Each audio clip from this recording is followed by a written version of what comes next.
When you hear someone else using the exact words that you're thinking in your head, it just makes such a big difference. And they become a community of people who can support one another during and after the retreat. So I was shocked by that. This is Rebel Therapist, a podcast for entrepreneurs who are trained as therapists and who want to level up their businesses, make a bigger impact, feel fulfilled, and be very well paid. I'm your host, Annie Schusler. How do you create an incredible, deep, and effective retreat? How do you bring that magic to an online retreat? These are the questions we're tackling today. Retreats provide a special opportunity for real-time transformation.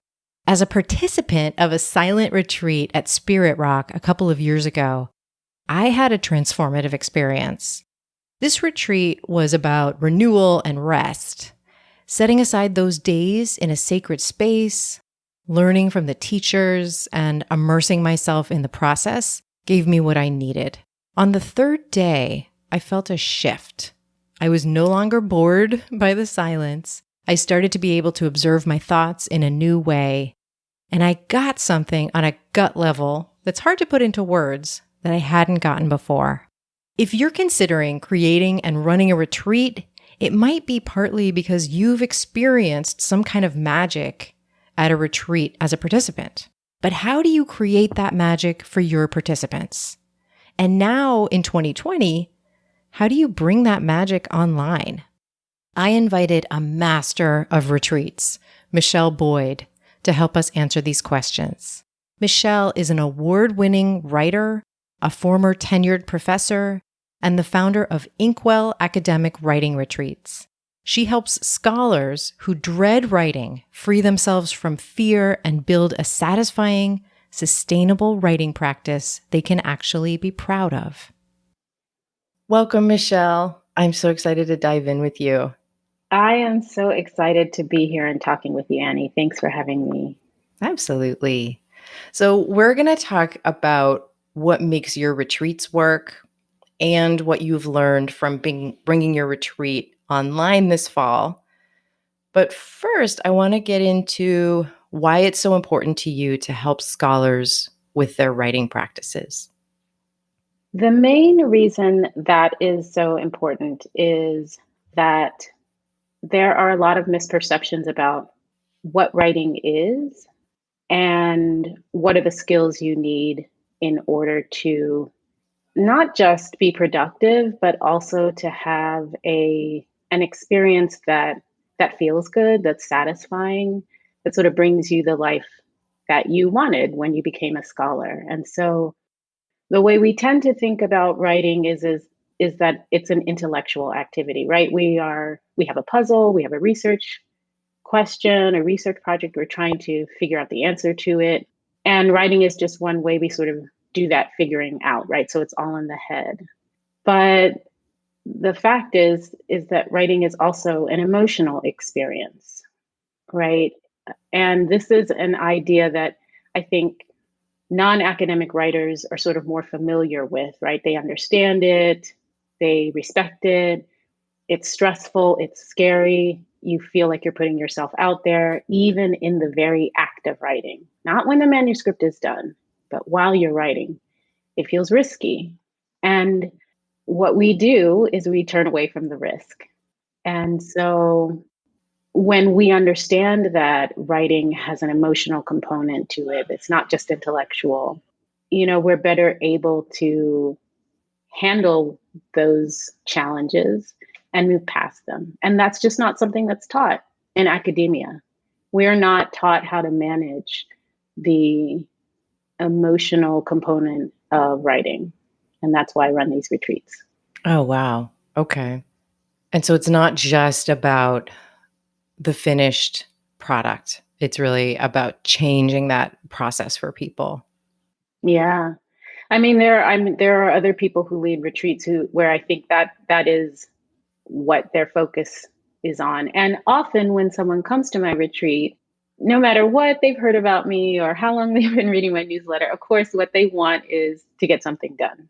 And often they can't help but have that be the thing at the top of their list.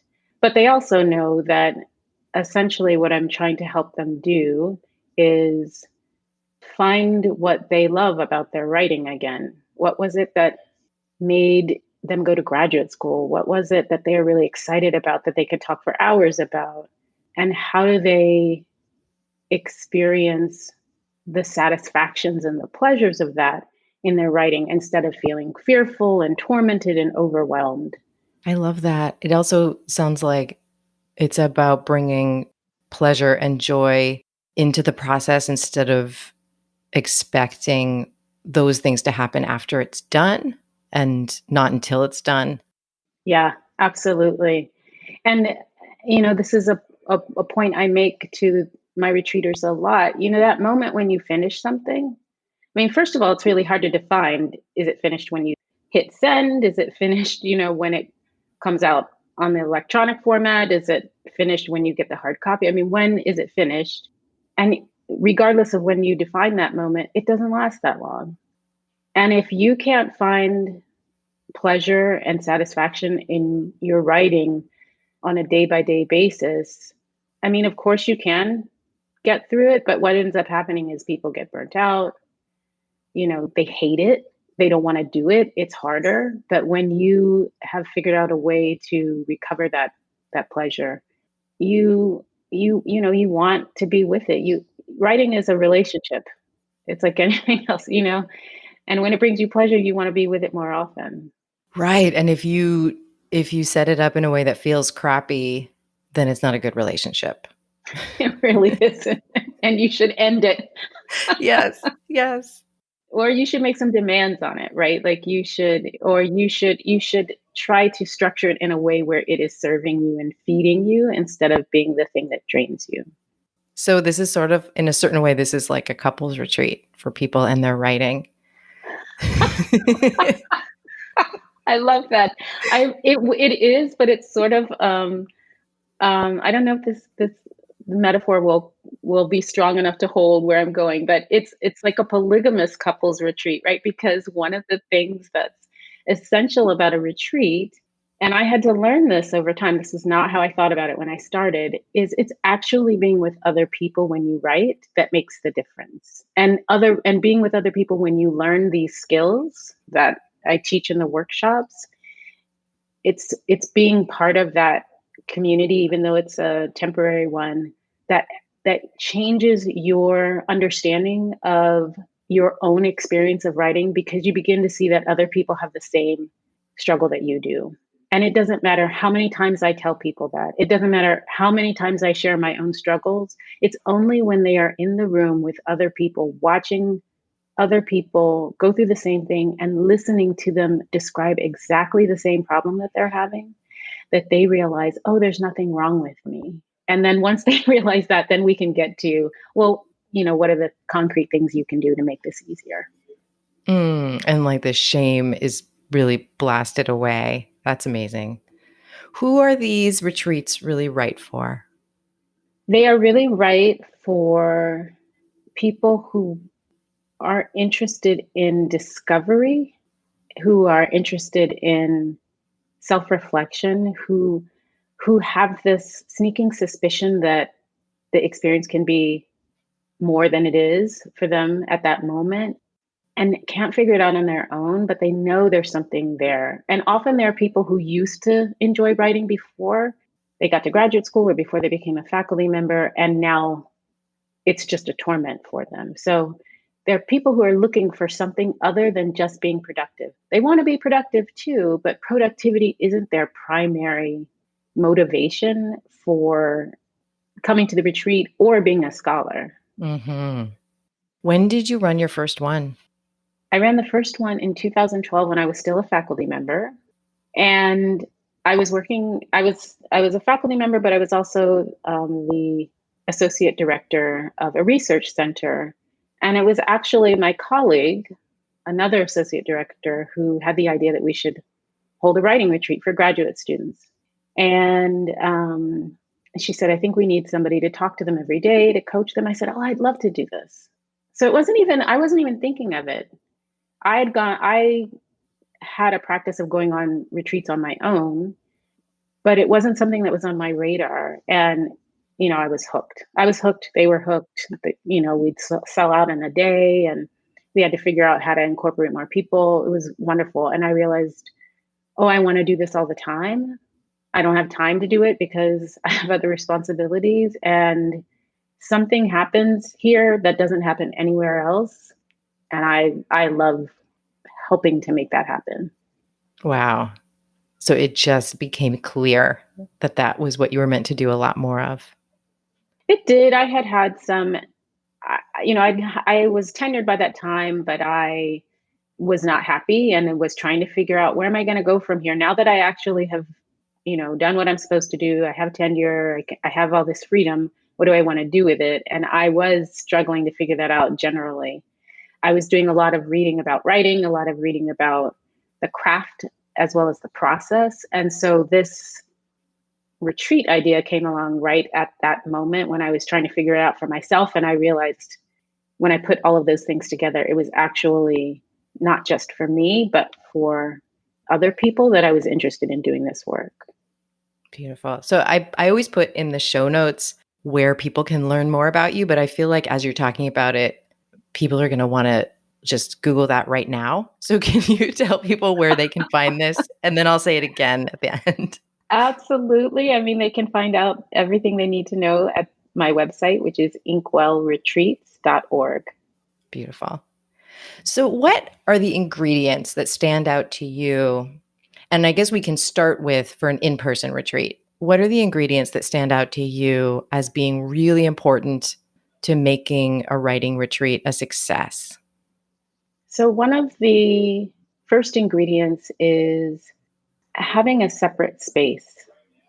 And before COVID, I would have said getting away from home, getting away from your everyday life. But of course, now I conceive of it slightly differently. It is being able to create a separate space from your everyday life.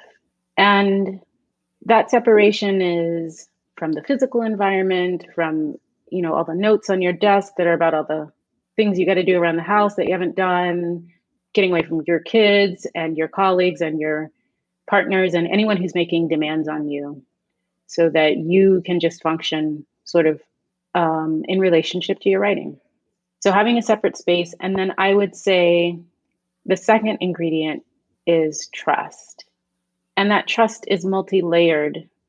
The first level, I think, is trusting me, right? And people have to have already started on that process because they went and spent a bunch of money, right, to come to my retreat. But then, I have to do some work to strengthen that trust they have in me. And then they have to trust the other people on the retreat. And so the retreat is designed specifically to help build that trust between the people who are there. What's something that you do to build that trust or to help them build that trust? So this is a very simple, it's like the first thing I do. It's not even very interesting or shocking. And frankly, it was pretty self serving when I decided to do it. But we always have dinner first. We start with dinner because, you just have a totally different set of interactions with people when you're sitting around eating with them than you do when you're in a workshop setting and you're all in a circle and you don't know one another. And we just share a meal together. And sometimes at the retreat, I will ask people to introduce themselves. Actually, I do this at every retreat. It's just a question of when I do it. But I ask them to introduce themselves as writers. So, academics are going to say the same thing to one another, at every introduction. This is my rank, this is what I work on, this is my field. It's like a little script. And so being asked to introduce themselves as writers requires them to open up just a little bit, but it's not too threatening. And when you're doing this in a meal instead of in an environment that reminds you of campus, it just, they're these subtle things. It's just a little space. I don't ask a lot of you. I ask a tiny bit of you. Share yourself just a tiny bit, so you can feel out the other people in the room, see how they're going to respond, and then we take it from there. Okay. Like little by little. Yes. Do you find the environment itself to be really important of when you're at an at-person retreat Okay, let's say that again. When you're at an in-person retreat, is the location that you choose a pivotal choice? It is. And this is actually one of the hardest things about running a retreat is that there are a lot of retreat centers out there and about 99% of them don't work for me. And not just me personally. They wouldn't work for anybody, right? Because you're looking for a space that in its physical layout, in its location, in the way the rooms are set up and the furniture that encourage the not just the work that people are doing, but the I guess the inner work that people are doing, right? So not just the productive writing that people are doing, but it has to do that, right? Like I need a place that has good chairs and tables. It can't be at a place that's just a yoga retreat center because we're not going to sit on the floor and write. And it can't be really in the middle of it can be in the middle of a city, but part of what I need for people to do is detach, right, from all of the exciting things that would be in a city, all of the things that they would want to go do. And so it does matter. And it's really, when I find a place, you know, it's like a marriage. I don't want to ever break up. And the worst thing is I've had many divorces. I mean, you grow, you discover something about them that doesn't work. It's tough. Mm. I'm jumping in just for a moment, and we'll get right back to our conversation with Michelle. If you're feeling inspired to create a transformative and incredible pilot program of your own, so you can build the business that you'll be truly excited about, join me for Create Your Program. This is a 5-week small group coaching process, which also includes tons of one-on-one support from me, where you'll be able to create and market your pilot program. This is going to be based on your strengths, your gifts, and the people who you most want to help. A recent participant said, Create Your Program is expanding my mindset around the deep work that I do. It even has me beginning to engage with my work as art, which is so invigorating and exciting. To join the next cohort and to bring your vision into reality, head over to rebeltherapist.me/create. I would love to support you. And let's jump back in with Michelle. Is there anything about setting up the schedule of, when you're meeting, when you're writing, all of that? Is there anything about setting up the schedule that stands out to you as really important? So, one of the things, because I'm assuming that many of the people who are listening to this might be people who are thinking about running a retreat, is you need to leave some time for yourself. Right? You Mm. you can't be coaching and workshopping and eating and hanging out with people all day long. You really have to have time in the day where you are not available for anyone. By the same token, you need the same thing for your retreaters. That it's very, I think people often want to pack the day so it looks like a lot is getting done, that it looks like people are getting a lot from them, but people don't need to be doing all day long. They need wide open space to decide what to do, and they need some suggestions from you about what they could be doing during that time, but lots of choice about what they ultimately do. Yeah, I think that's so you just helped people save themselves a lot of agony because it feels like maybe as you're creating a retreat, I've only done 2, but I've felt like this urge to pack the schedule to show the value or to give the value. And that's not very retreatish. Like packing things in is very much like all of the rest of life. So that's not that's not adding value. Mm-mm. Not at all. And with writers, the other thing is, so I hold a workshop each day of the retreat, and it's the first thing we do after breakfast. And it doesn't matter when I hold that workshop, I'm cutting into someone's prime writing time. And so I already know they're having to adjust around that. And then they need to be able to decide, well, what points in the rest of the day will really work for me to get my writing done. And academics are workaholics. So really they come to the retreat thinking, okay, breakfast is over at 9. I'm going to write from 9 in the morning till 9 at night. That's, Oh my gosh. Yeah. I mean, I have to tell people we have a workshop in the morning. They write during the day. There's a yoga session every day. And then we have an evening session that usually ends around 8. And I have to say to people, okay, now don't go right. I mean, like the day's over. And for some people that makes sense, but some people are nighttime writers, right? So they didn't write earlier in the day, but they're going to write in the evening. But I do have to constantly invite my retreaters not to wear themselves out. Mm-hmm. You want to put something really different into the DNA of their writing process. Exactly. Is there anything that has changed a lot in the way that you run retreats since you ran that first retreat? Yeah, a ton. So when I first started running retreats, I would meet individually in a private coaching session with each person at the retreat. And, when I was doing them, when I was a faculty member, they essentially lasted they were the workday from 9 in the morning till 5 in the evening. And then we all went our separate ways. But when I left my faculty job and started Inkwell, we were all in some space together and we were eating all three of our meals together. And, I'm not just eating a meal when I'm at the meal. I'm paying attention to who's in the room. I'm checking to see who's quiet. I'm making sure that I'm sitting next to people I haven't had a chance to talk to. I'm keeping my eye on the room. So I'm working during the meals. And I just realized once I started leading them away from a campus environment, and they weren't just 5 day-long retreats in a row, they were, it was 6 overnight days in a row. I was exhausted. And I can only do that with so many people. So that automatically limited how many people I could work with.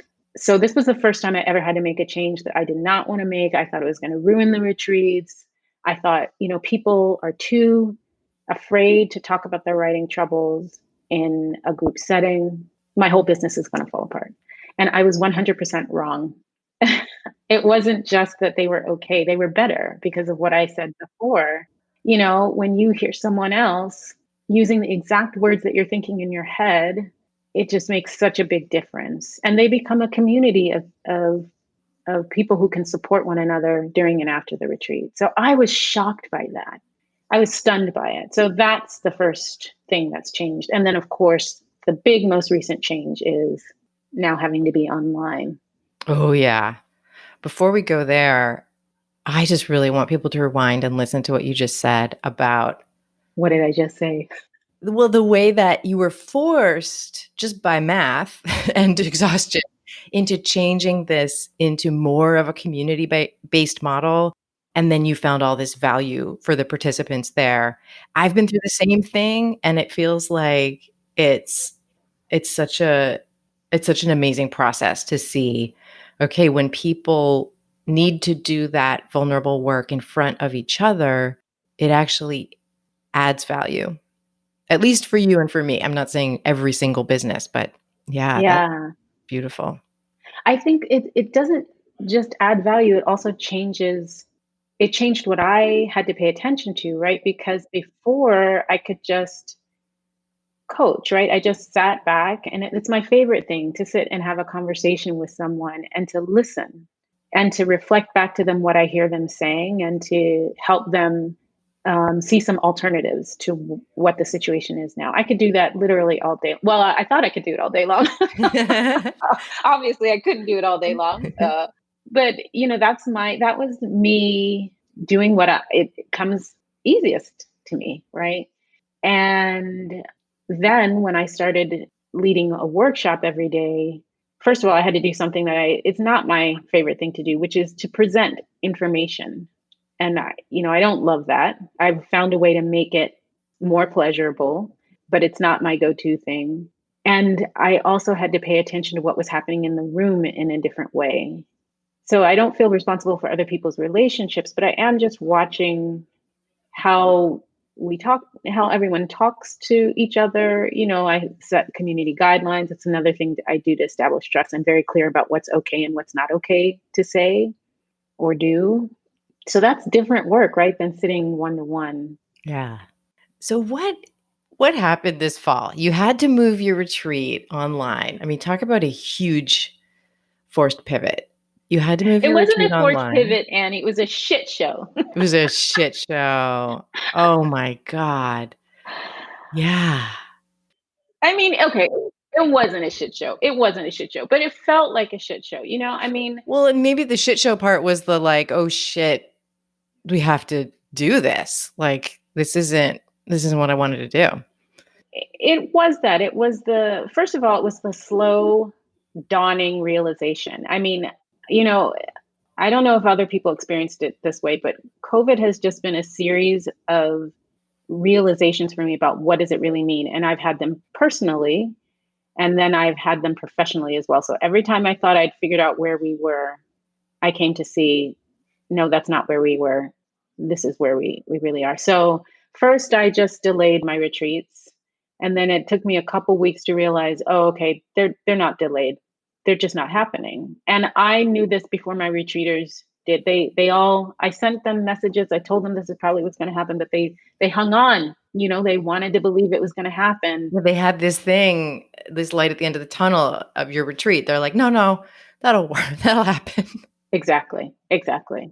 And this whole time, it's at this point, I was delaying this sort of the pre-retreat work that we do, and then finally I had to cancel one. I hold two in the summer each year, so I canceled one, but still hoped that July was going to happen. And then I realized pretty quickly July wasn't going to happen, and it was only when I started thinking about July that I started thinking about putting it online. And frankly, I wouldn't have done it. Basically COVID blew everything up because I couldn't do anything anymore. I can't go to retreat centers. I can't visit campuses and offer 1-day retreats. So I doubled down. This was my response to COVID. It was either going to be that or I was just going to run away. And I hired a project manager, I hired a coach, and that coach was basically like, you better get your ass online. I was like, no, I don't want to. It's too hard. It's not going to work. But I kind of hired her because I kind of knew she was going to tell me that. And I didn't have, I had to hustle and make it happen. I don't like working in a rushed fashion. It makes me panicked. I'm not one of those. I'm not one of those fast action people who loves to get things done quickly. I like to meander in things. I'm meticulous. So it stressed me out, and I did it, and it was awesome. Oh, wow. Oh yeah, it was awesome, and it was easier. I mean, it wasn't easier in the sense that it was, how everything is harder that first time, but I didn't have to travel. It was cheaper. I mean, I made as much or maybe a little bit more than I would have if I had done it, in person. So it's really actually raised a lot of questions for me about my business model. What's the value of an in-person retreat at this point? And who is the person who will now pay for that if they know that they can get it online? I think they're out there. I would do both. I would be one of those people who would do both at different times. Yeah, because there is still an opportunity to get, I mean, I love my kids, but to get away from my kids, to get away from everything and focus. But I absolutely do online retreats. So what was something that surprised you about, okay, this magic, this particular part of the magic actually can be created online? What was one of those things for you? Well, I didn't think that the retreaters would have enough space to get to know each other and trust each other in any meaningful way. And I so that's one thing. And the second thing was I was worried they wouldn't be able to step away from their daily life in the way that they needed to in order to do this retreat. It's tiring work to listen to a 90-minute workshop in the morning and do whatever exercises are a part of that, and then to, you know, have to go into breakout rooms with other people, and then to go do your writing, and then to come back and talk about it some more all day for, 5 days in a row. It's hard.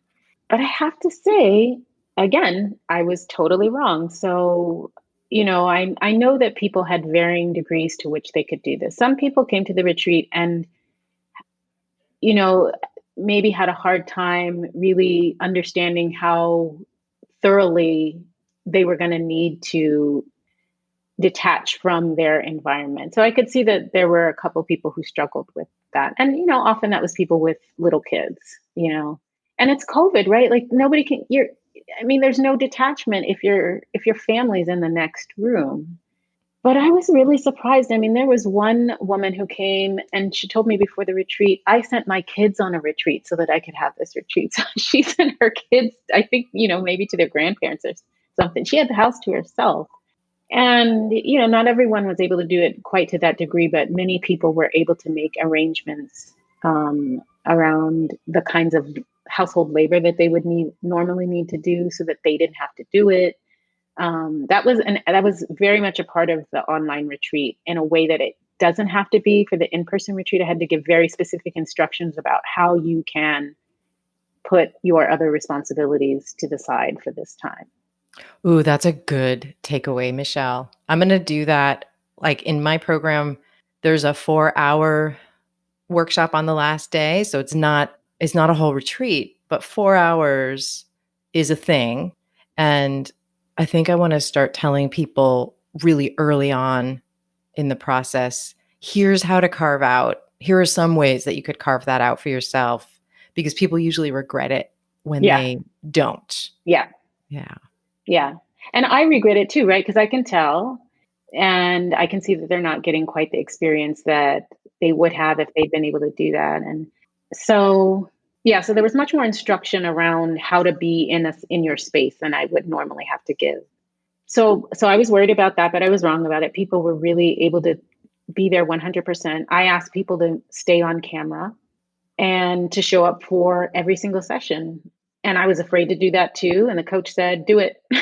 I said, okay, I'll do it. And, most people were able to do it and it changed. It's one thing to be looking at 5, 20 black boxes with somebody's name on it and to be looking at 25 faces. So Yes. That's a really good point. Did you use breakout rooms at all? So you yeah, used Zoom as the platform? I did. Mm-hmm. And luckily I'd been using Zoom for a long time for my own, individual one-to-one coaching sessions. And so that was actually not the hard part. It wasn't the tech for me. And also I had the project manager and she just handles all things tech. So in a workshop, I'll teach whatever the technique is, and then I ask them to practice it. And then multiple times throughout the day, I ask them to come back together and talk to one another about how it went. And so they didn't have me to talk to as much. I couldn't that was something I didn't like. You can't pop over to somebody's chair in the same way. I did visit the breakout rooms, but it didn't, I was interrupting conversation. They had normally gotten to where they needed to be by the time I arrived. So the space, I thought the space wouldn't work. And I thought that they wouldn't be able to connect with one another. But because I constantly broke them down into the breakout rooms, they actually did get a chance to know one another. And at the end, were asking me, how can we stay in contact? Is there a way where you can share each person's contact information so that, we can be in touch? So I was wrong, wrong about everything. That's fantastic. And so then you did share their contact information with each other? I asked them for permission and then did share their information. And I also I hesitate to call it a beta group, but it's sort of I call it my janky like alumni program because I have this full vision of what I want my alumni program to look like, and I'm in the process of building it now. And I have what I think of as not what I want it to be version happening now. And so people were able to stay in touch with one another that way as well. Oh, nice. Where do you run that? So Or what platform do you use? yeah, I should never have mentioned this because I'm totally embarrassed, but since I put it out there. Here's what I'm doing, just so people can know that you can do a janky version of something and people will still sign up. Basically, I have them send me questions and I answer the questions on a Loom video every week. And how many ever questions come in, I answer them, and that's all it is. Oh, cool. That's literally all it is. And they know that something else is coming. And it's not very expensive. You know what I mean? Like, it's not what I will eventually be charging. But I'm not a person who likes to do a crappy version of something. I always want to do the best. I'm not minimum viable product type person, but it turns out it works.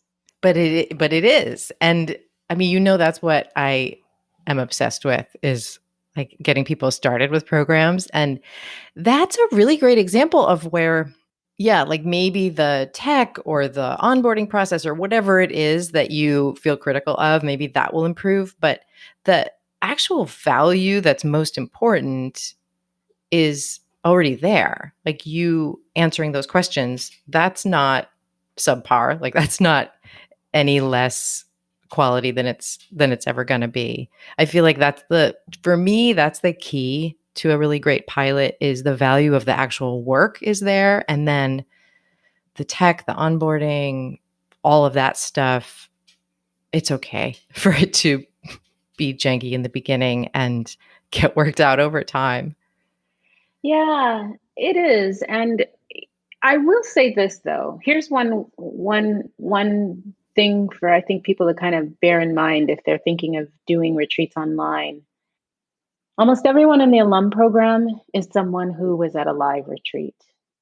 And I think that that is partly because I didn't do the on right. I didn't have this a set of, I didn't have a sales email series. I didn't have to convince people to do it. I gave them a little bit of a free trial. And then when the free trial was over, they were like, I'm done. They didn't want it.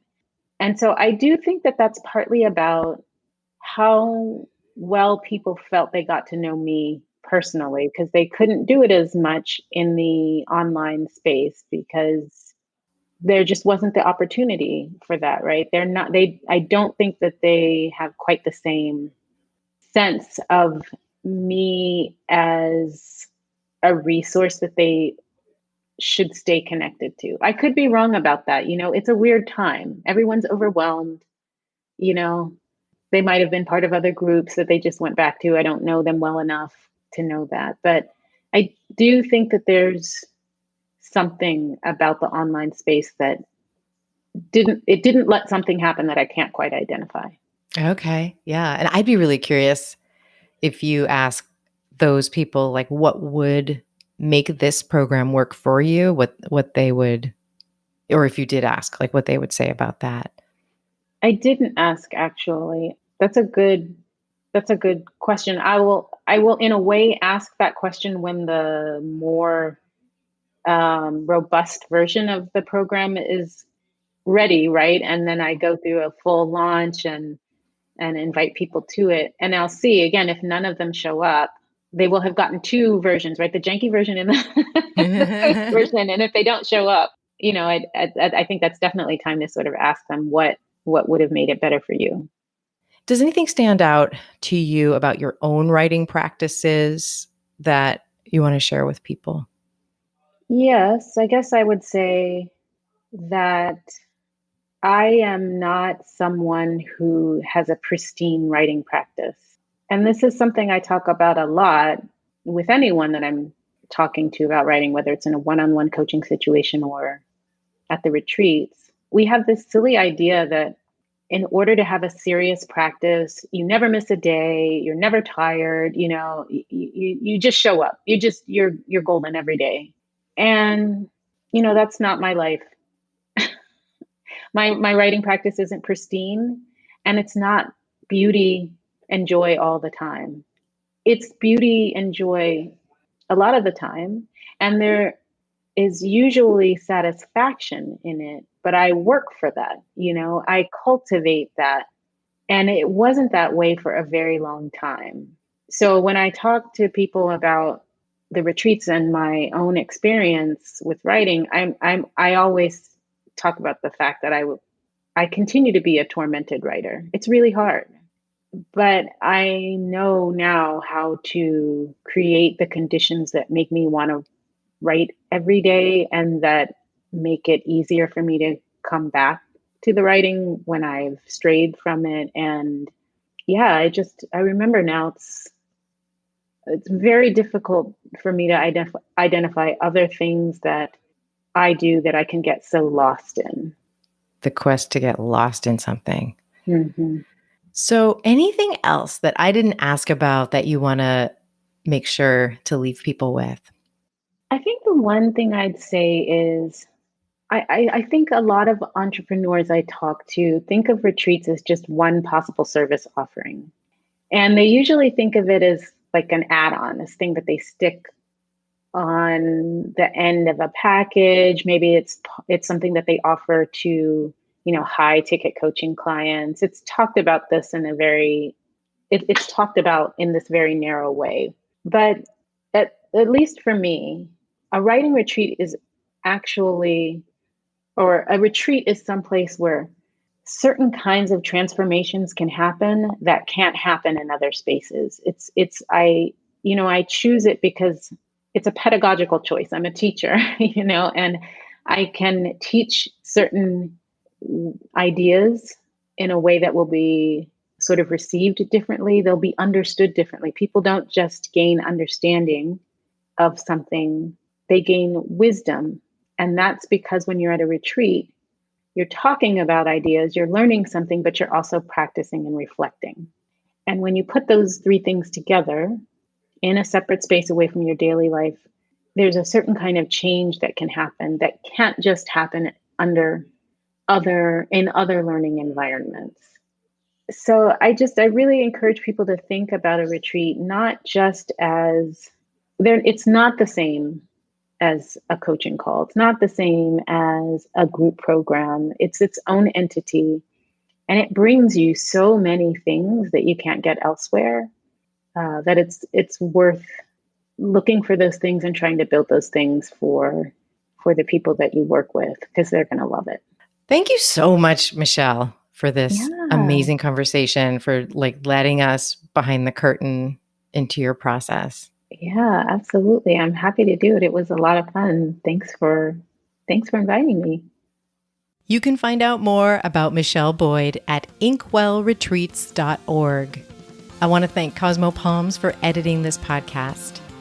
I also want to say thank you so much for listening, and we did it. I asked you to help me get us up above 100 ratings on Apple Podcasts, and you helped me do it. And I just want to thank you so much for that.